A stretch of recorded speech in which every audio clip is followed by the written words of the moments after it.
Bienvenue à chacun d'entre vous pour cette semaine. Nous sommes réunis ici à Saint-Benoît avec aussi les paroisses de Saint-Benoît, mais aussi nos frères et sœurs de Saint-André, Cambuston et puis Elbourg. On est très heureux d'être tous ensemble. Je sais aussi certainement qu'il y a des frères et sœurs des autres assemblées de l'île de la Réunion et on est très heureux de vous accueillir pour cette semaine. Que le Seigneur vous bénisse. Que le Seigneur bénisse aussi mes collègues. Et comme nous vous l'avons annoncé, nous avons la joie d'avoir le pasteur Jacques Elbaz avec nous. Pour ma part, Jacques, c'est un ami. On se connaît depuis un bon moment maintenant. Il y a quelques histoires qu'il connaît, lui seul les connaît et qu'on a vécues ensemble. Il est pasteur en Israël. Il a été exercé son ministère pastoral avant en métropole. Mais Dieu l'a conduit à aller dans son pays d'origine en Israël pour prêcher l'évangile. Amen. Et d'annoncer que Jésus est le Seigneur et le Sauveur. Il est aussi le président de la faculté de théologie de Jérusalem et c'est un honneur de l'avoir avec nous. Il va partager toute cette semaine la parole du Seigneur. Il y aura aussi quelques vidéos.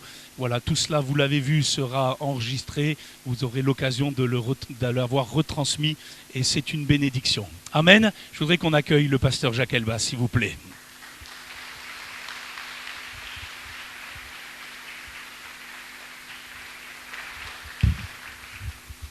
Shalom lekulam, ma shlomchem.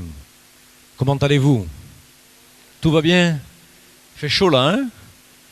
Voilà, mais on a fait le bon choix de venir dans la maison de Dieu. Nous sommes dans les derniers temps. Et comme vous le savez, inutile de le répéter sans cesse, Israël, c'est l'horloge du monde. Et nous sommes dans ce ministère engagé dans ce pays de la promesse, à quelques 100 mètres du jardin du tombeau, là où le Seigneur aurait été crucifié, son corps aurait été déposé sur le crâne de Gordon, que l'on appelle, et on a pratiquement de grandes certitudes que ce soit là, que le Seigneur a été crucifié et que son corps a été déposé dans un des tombeaux. Il y en a plusieurs dans ce coin, il y a un seul jardin, qui était le jardin d'un homme riche, mais le plus important pour nous n'est pas la position géographique du lieu, mais le plus important pour nous, c'est de savoir que le tombeau est vide. Jésus est sorti du tombeau. Il est ressuscité. Amen. Alors on est à nouveau, je vous le dis, dans la joie, mon épouse et moi-même, d'être avec vous pour ces quelques jours. Et sans plus tarder, je vais vous inviter à ouvrir la parole de Dieu. Nous allons l'ouvrir dans le prophète Ésaïe. Ésaïe chapitre 60, verset 1er. Lève-toi, sois éclairé, car ta lumière arrive. Et la gloire de l'Éternel se lève sur toi. Voici les ténèbres couvrent la terre et l'obscurité les peuples. Mais sur toi l'Éternel se lève.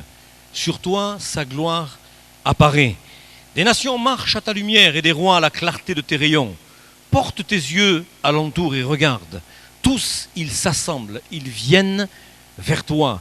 Tes fils arrivent de loin et tes filles sont portées sur les bras. Tu tressailleras alors et tu te réjouiras. Et ton cœur bondira et se dilatera. Quand les richesses de la mer se tourneront vers toi, quand les trésors des nations viendront à toi, tu seras couverte d'une foule de chameaux, de dromadaires de Madian et d'Epha. Ils viendront tous de Séva. Ils porteront de l'or et de l'encens et publieront les louanges de l'Éternel. Les troupeaux de Kédar se réuniront tous chez toi. Les béliers de Nevaïot seront à ton service. Ils monteront sur mon autel et me seront agréables. Et je glorifierai la maison de ma gloire. Qui sont ceux-là qui volent comme des nuées, comme des colombes vers leur colombier? Car les îles espèrent en moi, et les navires de Tarsis sont en tête pour ramener de loin tes enfants avec leur argent et leur or, à cause du nom de l'Éternel, ton Dieu, du Saint d'Israël, qui te glorifie. Les fils de l'étranger rebâtiront tes murs, et leurs rois seront tes serviteurs. Car je t'ai frappé dans ma colère, mais dans ma miséricorde, j'ai pitié de toi. Amen. Gloire à Dieu. Et puis il y a une parole à la fin de ce chapitre, au verset 22. Le plus petit deviendra un millier et le moindre une nation puissante. Moi l'Éternel, je hâterai ces choses en leur temps. Amen. Et puis nous lisons ensemble dans le livre du prophète Jérémie au chapitre 16, verset 14. Jérémie chapitre 16, verset 14, et le texte de Jérémie nous dit ceci, c'est pourquoi les jours viennent, déclaration du Seigneur, où on ne dira plus par la vie du Seigneur qui a fait monter d'Égypte les Israélites, mais par la vie du Seigneur qui a fait monter les Israélites du pays du nord et de tous les pays où il les avait bannis. Je les ramènerai sur leur terre, celle que j'ai donnée à leur père. Voici, j'envoie une multitude de pêcheurs et ils les pêcheront. Et après cela, j'enverrai une multitude de chasseurs et ils les chasseront sur toutes les montagnes et sur toutes les collines, jusque dans les fentes des rochers. Car j'ai les yeux sur toutes leurs voies et elles ne me sont point cachées. Leur faute ne peut être dissimulée à mes regards. Tout d'abord, je les paierai de retour au double de leurs fautes et de leurs péchés, parce qu'ils ont profané mon pays, parce qu'ils ont rempli mon patrimoine des cadavres, de leurs horreurs et de leurs abominations. Que le nom du Seigneur soit béni. Amen. Nous avons lu là des paroles prophétiques de l'Écriture. Et nous devons réaliser en tant que corps de Christ, Église du Seigneur Jésus, que les prophéties de la parole de Dieu ne sont pas toujours attribuées à l'Église. Vous savez que l'Église a tendance, et les membres des Églises ont tendance à s'approprier des prophéties qui incombent à un peuple Israël. Nous avons des prophéties pour l'Église, certes, elles sont pour nous, nous les prenons, nous les recevons, mais on a des prophéties qui concernent un peuple Israël. J'aimerais vous dire ce soir que quelque part, je suis un miracle vivant. Pourquoi? Parce que le Liban, l'Arabie Saoudite, l'Égypte, l'Iran, l'Irak, la Jordanie, la Syrie, c'est plus de 300 millions de personnes pour 5 608 000 km². Israël, c'est un peu plus de 8 millions d'habitants avec 20 760 km². Les pays arabes sont 35 fois plus nombreux qu'Israël et ont 270 fois plus de terre que le petit État hébreu dans lequel je vis et dont je suis citoyen à part entière. Nous sommes des miraculés. Nous sommes au bénéfice d'une parole prophétique qui a été adressée à Abraham, une parole prophétique extraordinaire. Mes amis, à combien de reprises nous avons pu constater que le diable a tenté de détruire le peuple d'Israël. Je suis issu d'une famille de juifs sfarades qui est arrivée en Europe avant les événements de la guerre 39-45 et les 3/4 de ma famille ont été décimés, déportés, raflés à la rafle de l'opéra dans un quartier de Marseille. Ils ont été déportés à Auschwitz-Birkenau et ils ne sont jamais revenus. Mais j'aimerais vous dire que dans l'histoire, même les 6 millions de juifs qui ont été déportés et qui ont été assassinés dans ce que l'on appelle le phénomène de la Shoah pendant cette guerre de 39-45, eh bien, est un chiffre important qui nous saisit d'effroi, mais cependant, j'aimerais développer avec vous et vous donner quelques données historiques concernant Israël. Avant Jésus-Christ, en 722, fin du royaume d'Israël, exil en Assyrie. En 597, attaque contre le royaume de Juda, première déportation à Babylone. En 586, chute de Jérusalem, deuxième déportation à Babylone, destruction du temple. En 332, Alexandre le Grand fait son entrée à Jérusalem. En 301, la Judée passe sous domination égyptienne des Ptolémées. En 198, la Judée passe sous domination syrienne des Séleucides. En 63, Pompée s'empare de Jérusalem. En 37, Hérode devient roi de Judée. Après Jésus-Christ, en l'an 70, destruction du second temple de Jérusalem par Titus. En 132-135, Jérusalem est détruite par l'empereur Adrien.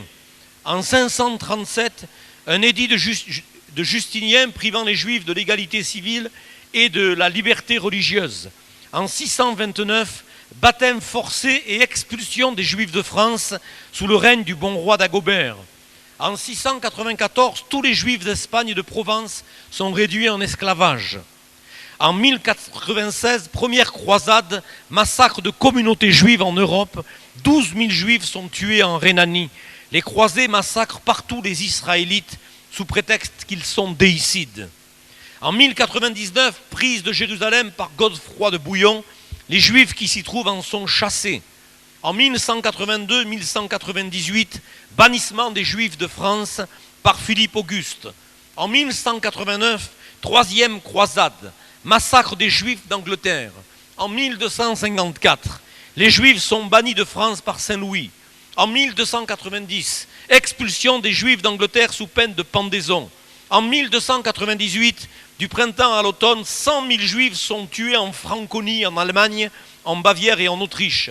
En 1306, expulsion de 100 000 juifs de France sous menace de mort. En 1348, on accuse les juifs d'être la cause de la peste noire et on en tue plus d'1 million. En 1394, dernier bannissement des juifs de France par Charles VI. 1421, expulsion des juifs de Vienne. 1492, expulsion des juifs d'Espagne sous menace de mort, 300 000. En 1498, expulsion des juifs du Portugal. En 1563 jusqu'en 1656, massacre de juifs en Autriche, en Allemagne, en Ukraine et Pologne. 400 000 juifs polonais sont tués. 1740, bannissement des juifs de Prague. 1791, la Révolution française supprime les lois d'exception contre les juifs. En 1827, le tsar Nicolas Ier ordonne la conversion forcée des enfants juifs. En 1856, pogrom de Jassy en Roumanie. Les juifs y deviennent étrangers. 1891, expulsion des juifs de Moscou. 1897, fondation du mouvement zioniste par Théodore Herzl. 1903, la Grande-Bretagne propose l'Ouganda aux sionistes. En 1936-1940, législation antisémite en Allemagne, Autriche, Roumanie, Italie. 1939-1945, Seconde Guerre mondiale, massacre de 6 millions de juifs. 1946, l'entrée de 100 000 juifs en Palestine est refusée. 1948, proclamation de l'État d'Israël. 1967, Jérusalem entièrement sous le contrôle d'Israël. Je viens d'énumérer avec vous une liste importante qui nous rappelle l'histoire d'un peuple Israël qui reste et demeure le peuple de Dieu. J'aimerais vous dire de manière frontale ce soir que l'Église n'a pas remplacé Israël. Israël reste et demeure le peuple de Dieu. Et à travers le temps, nous en avons la preuve. À travers toute cette liste que je viens d'énumérer devant vous, on sent qu'il existe un acharnement d'ordre démoniaque, d'une dimension démoniaque contre ce peuple. Parce que si le diable détruit Israël, il détruit le plan de Dieu. Si le diable nous détruit, nous l'Église de Jésus-Christ, il détruit le plan de Dieu. Et j'aimerais vous dire que nous sommes couverts par le sang de Jésus. Si nous ne l'étions pas, nous serions détruits. Il y aurait une haine farouche contre nous et nous serions détruits. Je plains ceux qui vont rester pendant la grande tribulation. Ils vont subir des choses invraisemblables. J'espère que vous allez être enlevés avant. Amen, hein? Parce qu'il ne va pas falloir rester. Il ne va pas faire bon à cette période-là. En tout cas, une chose est certaine, nous constatons qu'il y a une haine farouche contre le peuple d'Israël. Il y a une haine dans le cœur du diable contre l'Église, contre le peuple de Dieu et contre le peuple d'Israël. Mes amis, selon ce que nous avons lu et parcouru dans l'Écriture, ces prophéties annoncent la restauration de l'État d'Israël. Ces prophéties annoncent dans une dimension extraordinaire la restauration de l'État d'Israël. Nous ne pouvons pas vivre sous l'influence des médias. Nous ne pouvons pas vivre sous l'influence de ces médias qui sont sous le contrôle d'hommes et de femmes humanistes, prônant la laïcité, et qui finalement sont animés de l'esprit de ce prince de ce monde qui veut attiser le feu et créer, susciter de la haine dans le cœur des hommes et des femmes à l'égard de ce peuple de Dieu, de ce peuple d'Israël. Pour assurer le bonheur de l'humanité, Dieu avait fait 3 choses que le péché de l'homme a rendues infructueuses. Cependant, malgré cela, le plan divin n'en a rien été modifié. Dieu a placé Adam en Éden, ça a été la chute. Deuxièmement, Dieu a suscité la lignée de Seth, la race s'est corrompue, ça a été le déluge. Troisièmement, Dieu a encore suscité des descendants à Noé qui attirèrent sur eux le jugement de Babel. Alors, quelqu'un va venir avec moi ici sur le côté, et Philippe par exemple va venir avec moi sur le côté, va prendre ma Bible, ici, une Bible hébreu-français, première et seconde alliance, qui a été révisée et corrigée par la faculté de théologie de Jérusalem et produite par la Société biblique. C'est la parole de Dieu. Elle pèse 1,4 kg, mais dans les cœurs, elle pèse des tonnes. Amen. Alors tu vas ouvrir à partir de Genèse chapitre 11. Ouvre Genèse chapitre 11, donc il a le réflexe de l'ouvrir dans l'autre sens, parce que c'est un fin connaisseur d'Israël. Il m'a déjà remplacé là-bas avec son papa autrefois dans le ministère pastoral. Et tu as Genèse chapitre 11, et puis tu vas aller jusqu'à Actes des apôtres chapitre 2. Et tu vas tenir le pavé de pages de l'écriture, tu vas te mettre en face de tes frères et sœurs ici, et tu vas tenir dans ta main Genèse chapitre 11 d'un côté, jusqu'à Actes chapitre 2, et on va ouvrir la parole de Dieu. Et là, j'ai dans ma main l'histoire d'un peuple, un seul peuple, Israël. Donc si vous avez des relents d'antisémitisme, et si vous n'aimez pas les juifs, vous êtes encore à temps de quitter ces lieux. Parce que vous lisez un livre écrit par des juifs et pour des juifs, et regardez, pour les nations, il ne reste pas grand-chose. Hein, mais vous avez quand même l'essentiel. Parce que dans les pages qui restent, on a quand même la révélation du Seigneur Jésus. Hein. Non, on a quand même le Messie hein, qui s'est livré pour nous tous. Donc vous considérez que la quasi-totalité de la parole de Dieu est l'histoire d'un peuple, Israël. Vous lisez un livre écrit par des Juifs.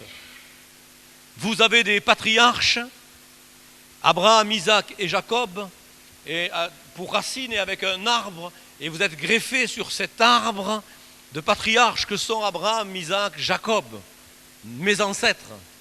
Vous êtes d'accord avec moi? Vous adorez tous les dimanches matins et tous les jours de votre vie un Messie juif. Donc si vous avez un problème avec les juifs, vous êtes drôlement embêtés ce soir. Parce qu'avoir un problème avec les juifs, avoir un problème avec Israël, c'est avoir un problème avec Dieu. Parce qu'Israël, c'est la prunelle des yeux de Dieu. Ainsi, depuis Genèse 11 jusqu'à Actes des apôtres chapitre 2, les nations vont passer au second plan.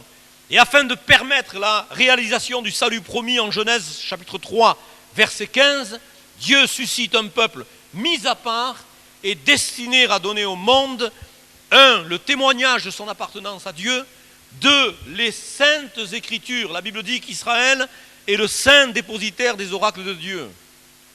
Et si on avait déposé à la SACEM, à chaque Bible achetée, on aurait pu récupérer quelques fonds pour la reconstruction du troisième temple. Hein. Troisièmement, le Messie promis dans les Écritures. Et j'insiste pour vous dire que Jésus était juif. Vous le savez. Et lorsque la femme à la perte de sang, elle est venue vers Jésus, qu'est-ce qu'elle a fait? Qu'est-ce qu'elle a fait? Qu'est-ce qu'elle a fait là? Il faut participer là. Qu'est-ce qu'elle a fait, mon frère? La femme à la perte de sang, qu'est-ce qu'elle a fait? Elle a touché quoi? Ah, elle a touché le craspédone. Dites avec moi, elle a touché le craspédone. Les tzitziot. Jésus était habillé comme un juif. Il était juif, il était habillé comme un juif. Il avait 4 franges. Yud, He, Vav, He. Le tétragramme. Avec un nombre de nœuds qui correspond aux 613 commandements mitzvot de la loi. Jésus était habillé comme un juif, il allait à la synagogue comme tous les juifs. Jésus, c'est l'accomplissement de la loi, c'est la perfection absolue, c'est le roi des rois, c'est le Seigneur des seigneurs, c'est le Tout-Puissant. Il est l'accomplissement de la loi. Et lorsque cette femme, elle est venue toucher le craspédone, elle est venue toucher le tzitzit de Jésus, instantanément, elle a été guérie. Voyez ? Donc on a déjà la preuve que le Seigneur lui-même vivait au milieu de son peuple et qu'il était le porteur il était l'incarnation même de la parole de Dieu. Donc pour ce faire, Dieu va appeler un homme, cet homme c'est Abraham, Genèse chapitre 11 verset 32, depuis Our à Charan et en Canaan, Our en Irak, la bénédiction que Dieu donna à Abraham devait s'étendre à toutes les nations de la terre. Genèse chapitre 12, verset 3 nous dit « Toutes les familles de la terre seront bénies en toi ». Genèse 22, verset 18 nous dit « Toutes les nations de la terre seront bénies en ta postérité ». Et nous remarquons que dans Genèse chapitre 12, verset 3, il est dit « Je bénirai ceux qui te béniront et je maudirai ceux qui te maudissent ». Ah, si les nations qui maltraitent Israël savaient à quel jugement elles s'exposent en touchant au peuple élu.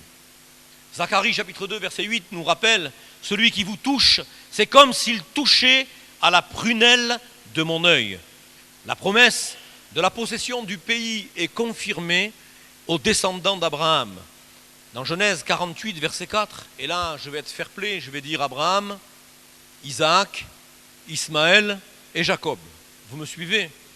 Je répète, Abraham, Isaac, Ismaël et Jacob. Dieu s'adresse à Jacob.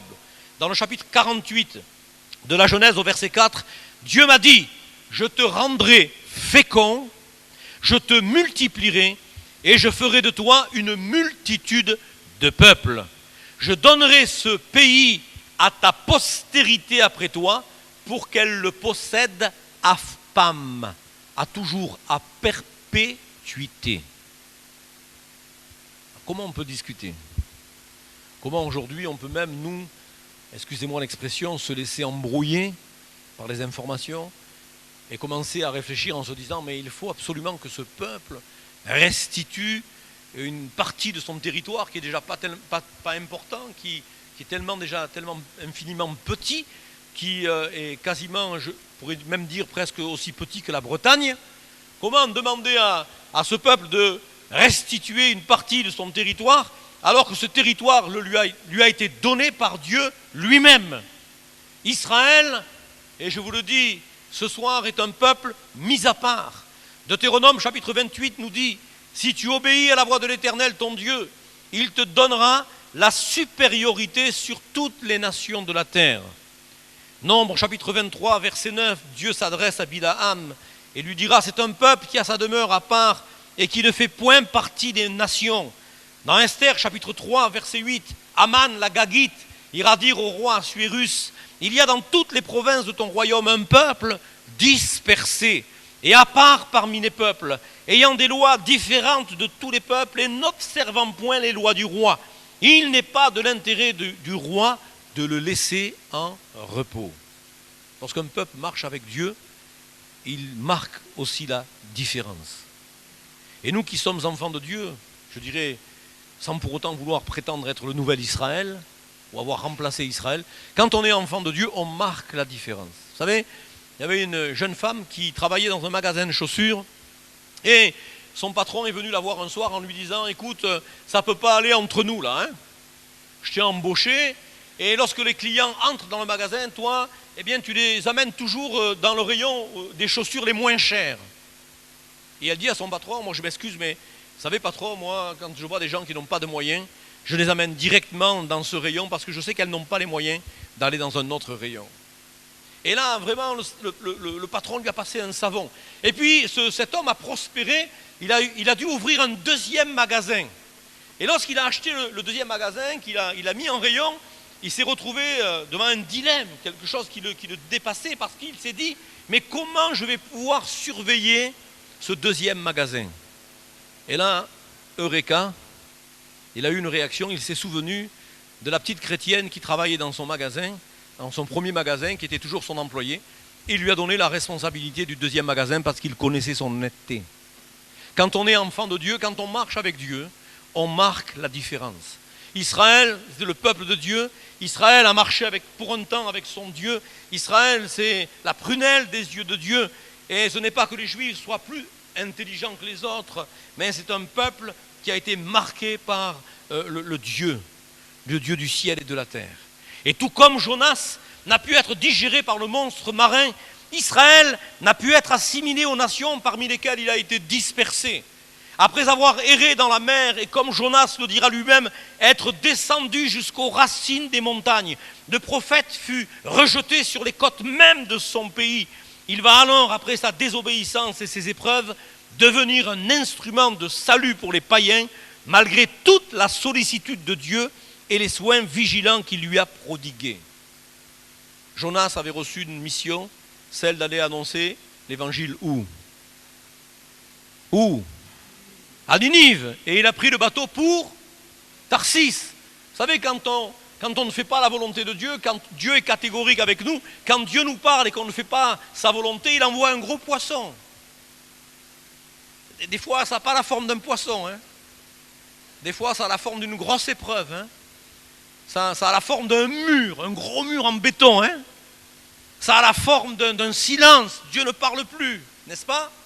Et quand on ne fait pas la volonté de Dieu et que Dieu veut absolument faire sa volonté dans nos vies, il va organiser les circonstances. Et là, c'est la parole de Dieu qui est en jeu. Israël qui a été choisi pour être une nation prototype, afin que des millions et des millions puissent sortir en série de l'action puissante de l'Esprit de Dieu et que le plus grand nombre soit sauvé.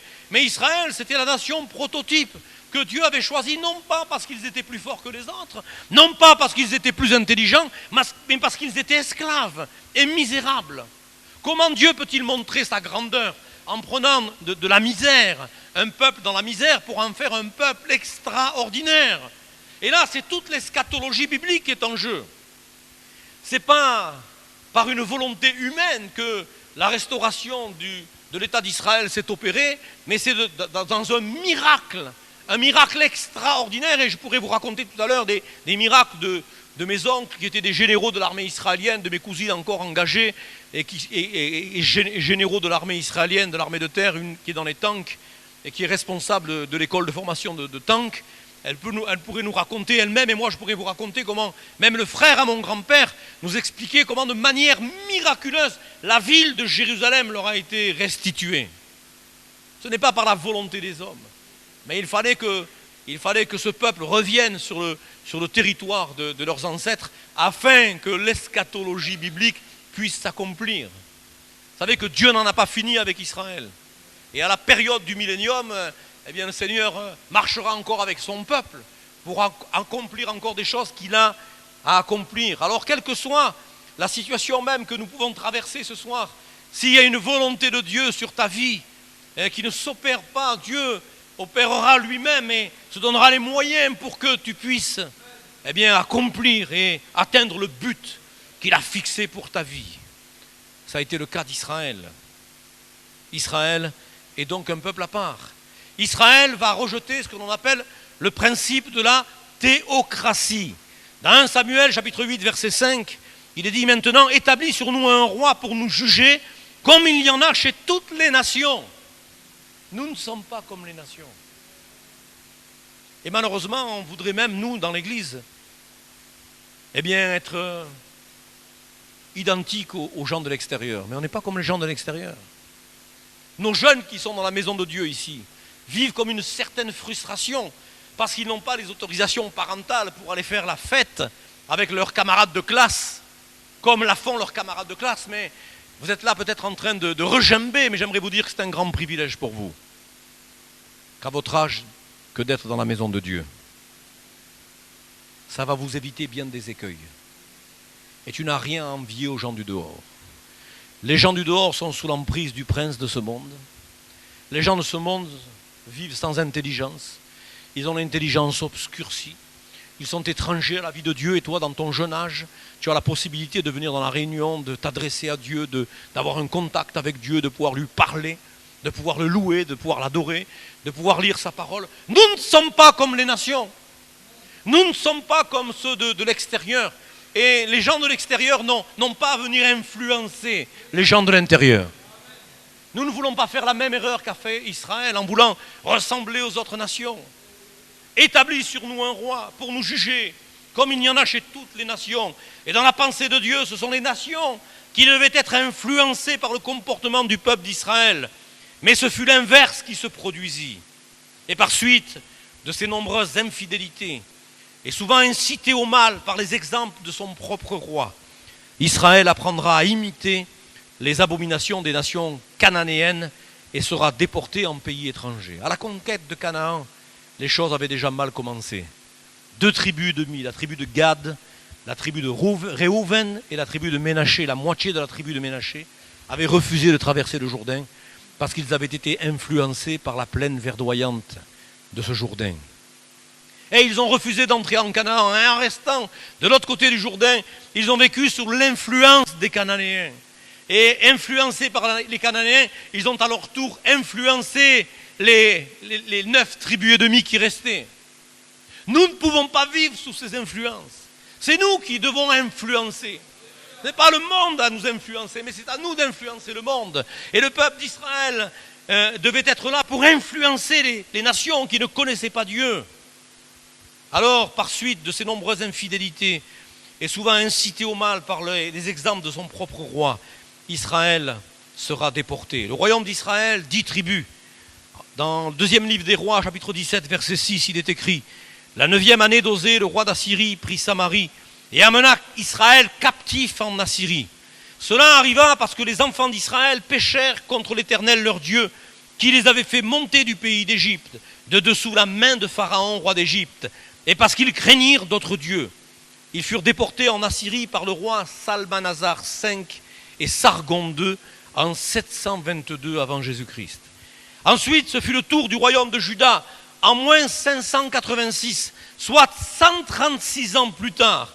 Dans 2 Chroniques, chapitre 36, verset 20, il est écrit « Nebuchadnezzar ramena captifs à Babylone ceux qui échappèrent à l'épée, et ils lui furent assujettis, à lui et à ses fils. » Après 70 années de captivité, Dieu suscita Cyrus, roi de Perse, l'Iran actuel, afin que les Juifs puissent revenir dans leur pays en 538 avant Jésus-Christ. Ésaïe 44, verset 28 nous dit « Je dis de Cyrus, il est mon berger, et il accomplira toute ma volonté.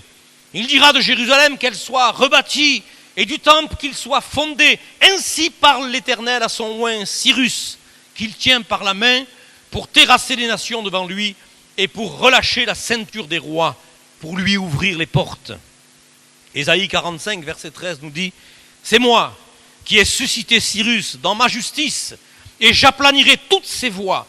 Il rebâtira ma ville et libérera mes captifs, sans rançon ni présent, dit l'Éternel des armées. » Esdras, chapitre 1er, nous rappelle que la première année de Cyrus, roi de Perse, afin que s'accomplisse la parole de l'Éternel prononcée par la bouche de Jérémie, l'Éternel réveilla l'esprit de Cyrus, roi de Perse, qui fit faire de vive voix et par écrit cette publication dans tout son royaume.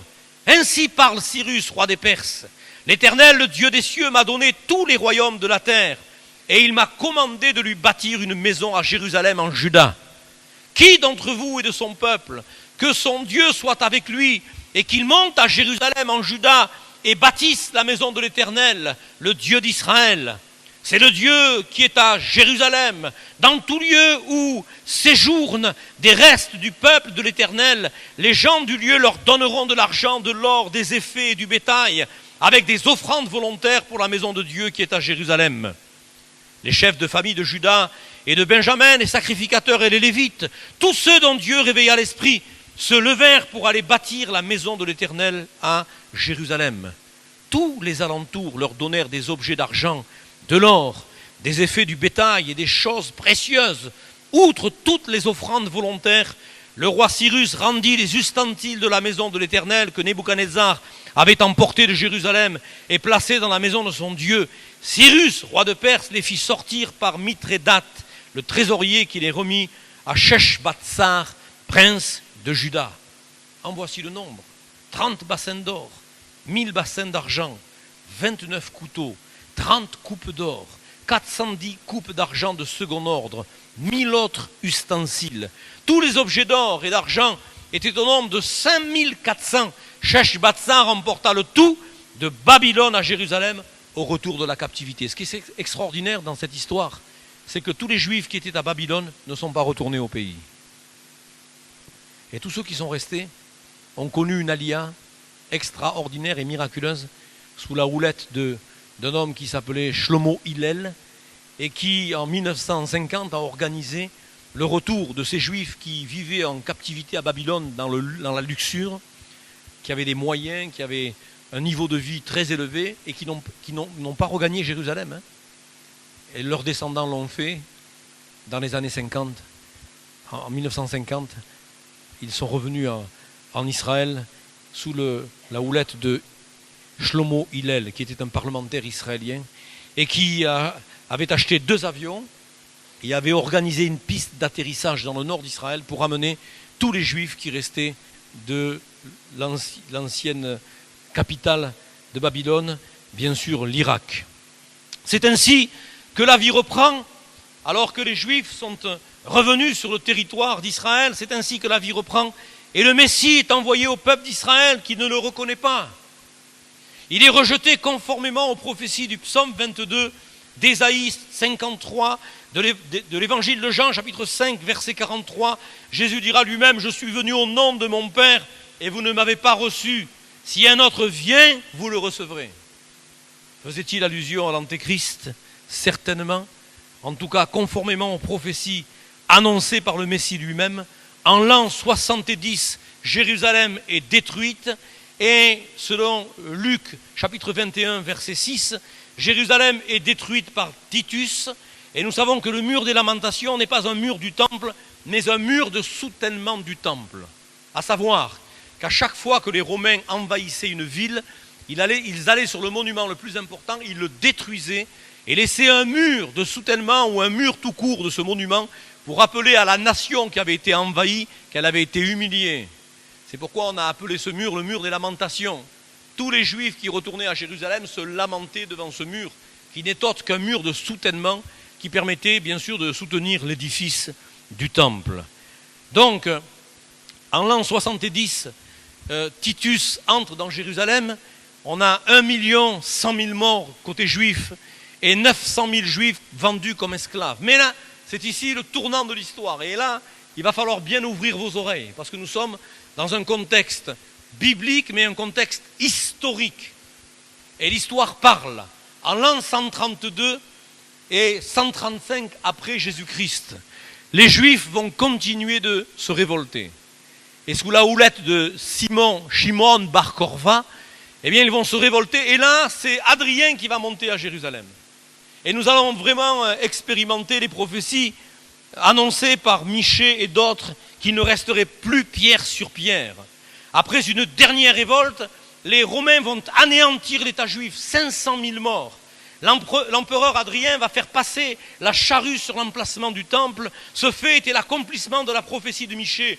Jérémie chapitre 25, verset 18, il est écrit « Sion sera labouré comme un champ, Jérusalem deviendra un monceau de pierre. » Michée chapitre 3, verset 12 nous dit « C'est pourquoi à cause de vous, Sion sera labouré comme un champ, Jérusalem deviendra un monceau de pierre et la montagne du temple une sommité couverte de bois. » Le nom de la ville de Jérusalem sera changé en celui du nom d'une déesse romaine, Aelia Capitolina.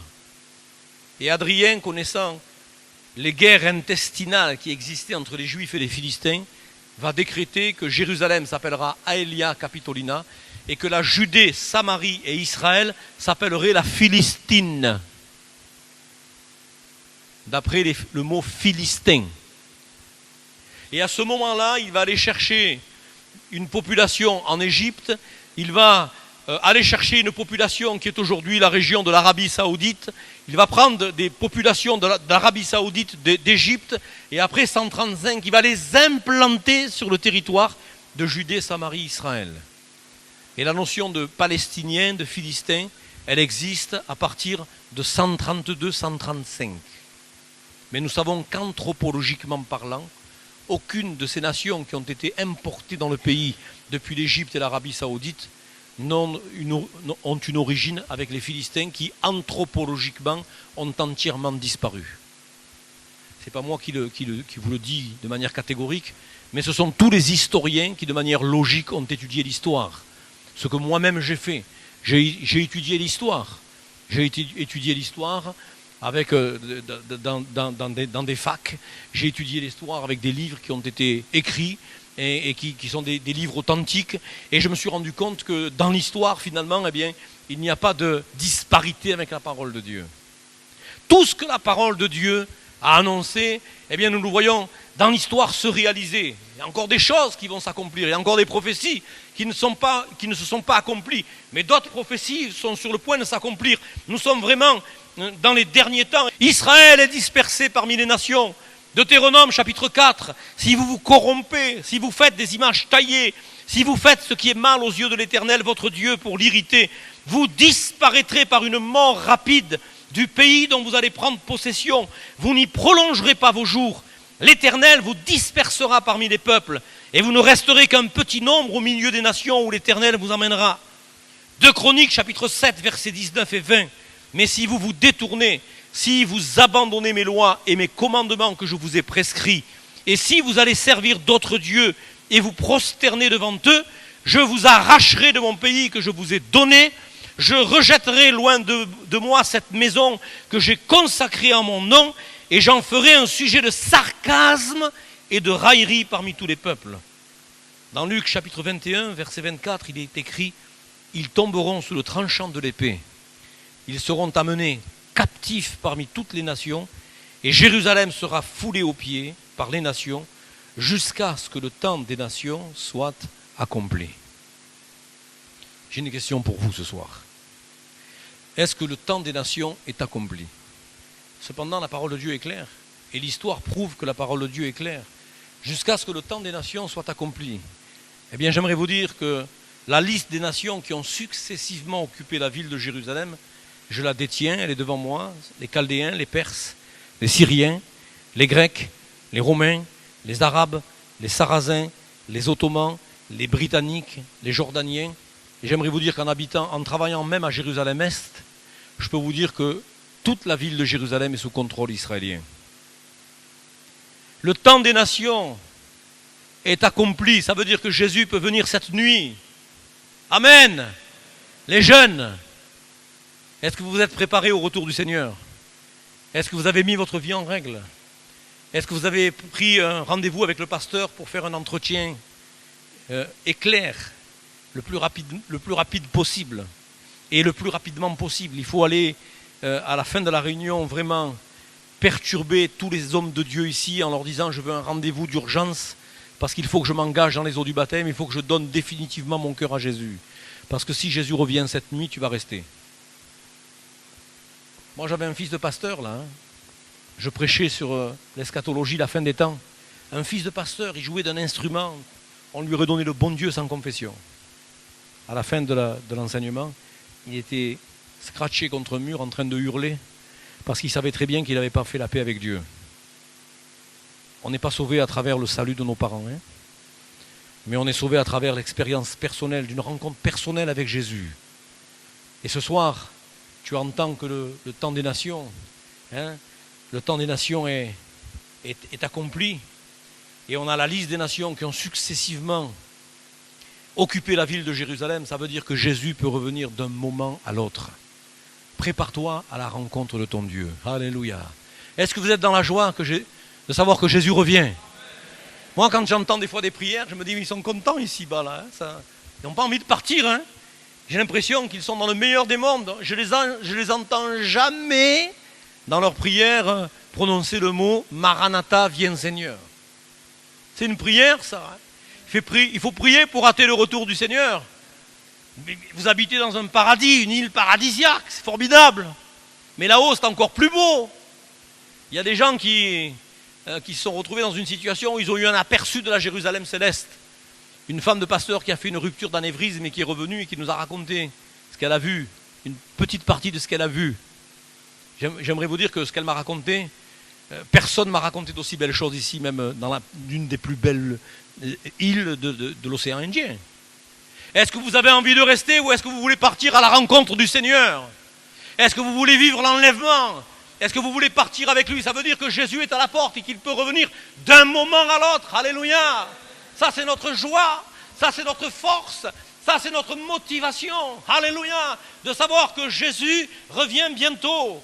Deutéronome 28 nous dit « L'Éternel te dispersera parmi les peuples. Parmi les nations, tu ne seras pas tranquille.